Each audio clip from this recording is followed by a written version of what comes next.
Okay, as you can see, I've piled this box up with the really good leaf mulch. If you don't want to get your fingers dirty, and I fall in that category, if you can get a pair of just surgical gloves from a local pharmacy store, wherever you fill your prescriptions or whatever, they are really good because they give you control and yet protect your fingers. I don't have any right now, so I'm going to be scrubbing my fingers. Something else I will caution you about. Don't bury the root crown. I don't do this well. I have a habit of burying the root crown. So here is my plant and here's my root crown, and I want to keep this right at the level of soil. When you put the plants in the soil, you're going to pack around the plants. And when you do that, it's very easy to bury the root crown. I'm notorious for doing that. Eric's much better. He does not bury root crowns. So what I've done is I've just added a whole lot. You can see it's kind of over the sides of the good leaf mulch. The drainage stuff is down below, so I'm not worried about drainage for this. And when I do the tap tap and the shake it will settle. Plus, as I'm pushing the soil around the roots, it will settle. So let me get this potted up. Okay, one thing, let me see if I can get it to focus. How do these guys propagate? How do they multiply? So here you've got one original plant right here. Okay, here's your original plant, and it sends out these roots. And from these roots come little startups. Okay, hard to see, but right where my finger is, there's kind of a little green shoot popping up. And that's a new plant that will grow its own set of roots attached to the mother plant, and eventually they'll break off, and it's easy to get 2 for 1.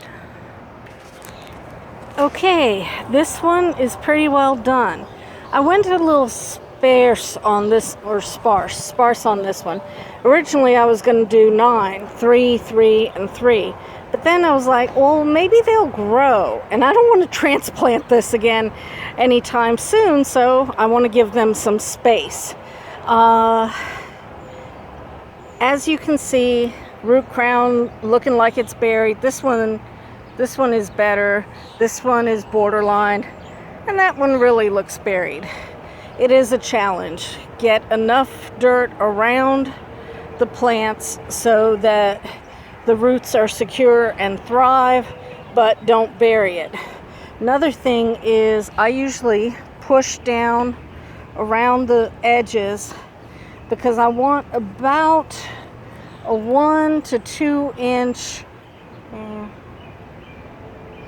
Cambridge measuring stick. So that's what, about 1.5 inches. Your Uncle Pete, Natalie, told me 1 finger digit about 1 inch. So poor man's measuring stick. Anyway, I want the soil not up at the top, but I want to have this border, so when I water, the soil doesn't go rushing off the top. So it's a little bit, it's not quite 100%, but this is what it is. So this is the pot I'm going to keep. Now I'm going to do your pot, and I'll show you that when it's finished. One thing I found, as is usually the case, when you go to transplant, bank on having more plants than you anticipated. So these are the plants going in your pot, and I'm going to crowd them in pretty decently so it looks nice and full. All this is extra, so now I get to put together another pot for this stuff.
Okay, Natalie, here is your pot. And I got one that's got a little shoot coming up. The leaves are all flopping and kind of going blah because they're stressed. Transplanting is stressful for plants. But I'm going to give it a good watering. Ideally, you would soak this pot and bring the water up to the soil level. So water from the top so the soil doesn't all float up and away. But bring the water in whatever bucket you soak it in up to soil level. I don't really have the ability to do that right now, so I'm just going to give it a really good watering. Within a day or two, possibly a week, the plants should perk up and stand up to their normal healthy self. Okay, as you can see, there are a lot more in this box right here. They may live, some may not, we'll see. Sometimes when you're doing this the way I'm doing it right now, you end up not being able to put the roots in the soil in an ideal fashion. And you have roots sticking up like this, or like right here. So you can either move soil around in the pot and cover it, or do what I'm going to do, which is get a little bit more soil to add on top, cover it, and then water it in. At this point, I've got 1, 2, 3, 4, 5, 6, 7, 8, 9, 10, 11, 12, 13, 16, 17. Looks like 17 in this pot, so we'll see. I mean, it's definitely more space than what they had before. Hopefully they'll grow and fill this space out. We'll update later. All right, last lesson or last piece of this. Here is what came out of that one pot of hostas. 2 of the pots have little white stickers in them, like right there and right there. Those are name tags. I'll do up another name tag for this one a little bit later, which means I'm now falling victim to a classic gardener peril. You pot something up, you're so happy about dividing and potting up, you forget to label it, or you don't have a label for it, and then when you come back months or years later, you forgot what it is. Anyway, I'm also cataloging this in OneNote, so that will be hopefully another resource to help my old lady memory. I'm getting ready to water, and that's it. I hope you enjoyed this video. It was fun making it. Have a great day.